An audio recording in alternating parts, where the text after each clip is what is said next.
Hey, it's Friday, lesson time, and fun facts. Today we're going to talk about Solomon. Now, King David had grown old and weak, and there was trouble about who should succeed him as king. With Absalom dead, David's next son, Adonijah, claimed the throne. But David had other plans. He sent for Zadok the priest, Nathan the prophet, and Benaiah the captain of the guard. Solomon is to be king when I die, David said. He is to ride on my own mule to the spring of Gihon. Zadok and Nahon will anoint him king. Then you must blow the trumpet and shout, Long live King Solomon. So Zadok, Nathan, Benaiah, and the king's guard did as David said. Solomon was proclaimed king. The trumpets were blown, and all the people shouted, Long live King Solomon. Then they brought him back to the city, playing their flutes and shouting for joy. David gave Solomon his last command. Be a strong king, he said. Follow God and keep his commands, and all will be well. If you obey him, God will keep the promise he made me, that my descendants will always rule this nation. So King David died, and King Solomon reigned in the royal city, God's city of Jerusalem. Solomon ruled over the king of Israel, a strong and united kingdom, and he loved God as his father had done. One night, God came to Solomon in a dream. What would you like me to give you? God said. I am very young, Solomon answered, and I have to rule all these people. Please make me wise so that I can rule justly and do what is right. God was pleased that Solomon had wanted wisdom more than riches or fame. I will make you the wisest of all men, he said, and I will also give you riches and fame. As God had promised, Solomon became the wisest of men, wiser than all the wise men of East, wiser than all the wise men of Egypt. King Solomon composed 3,000 proverbs, but he never forgot what wisdom comes from God. Never forgot that wisdom comes from God. It is not the same as simply being clever. No one can be truly wise unless they respect God and listen to what he says. Now Solomon's fame spread far and wide. Merchants carried tales of his wisdom across the desert to the land of Sheba. The queen of Sheba didn't really believe what they said, but she was curious to find out for herself what this king was like. She made a list of all the hardest questions she could think to test him.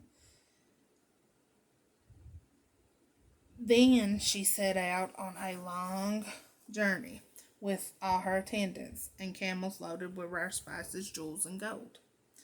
The people of Jerusalem were used to seeing foreign visitors, but they stopped and stared when the Queen of Sheba arrived.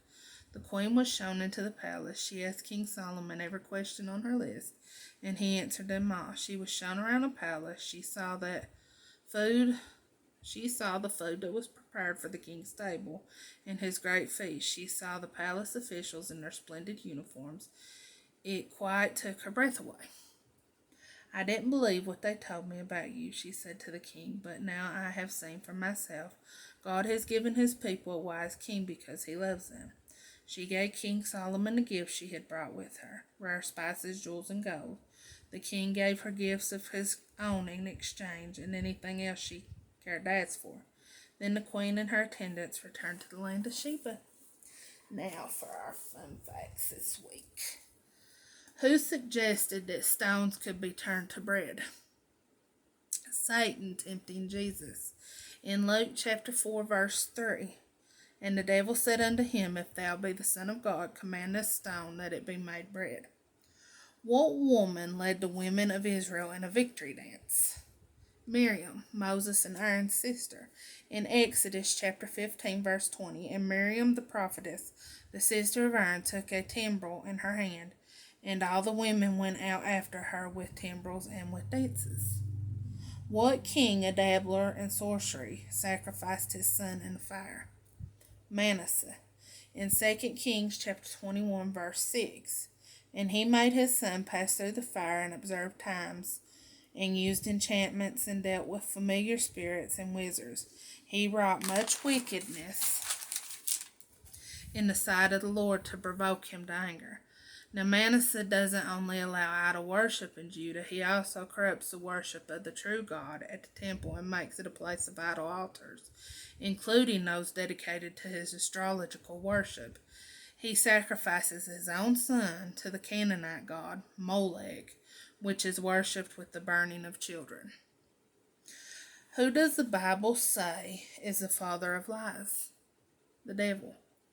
In John chapter 8, verse 44, ye are of your father the devil, and the lust of your father ye will do. He was a murderer from the beginning, and abode not in the truth, because there is no truth in him. When he speaketh a lie, he speaketh of his own, for he is a liar, and the father of it. And this is our last fun fact for the week. Who had a vision of two women with stork's wings? Stork's wings. The prophet Zechariah. In Zechariah chapter 5, verse 9. Then lifted I up mine eyes and looked, and behold, there came out two women, and the wind was in their wings, for they had wings like the wings of a stork, and they lifted up the ephah between the earth and the heaven. That was our fun facts for this week. I hope you all enjoyed them. Don't forget to click like, comment, share, and subscribe. You all have a good weekend, a good week. I will see you next Friday with our Fun Fact Friday video. Our lesson in Fun Fact Friday video. I love you all, and I will see you next Friday.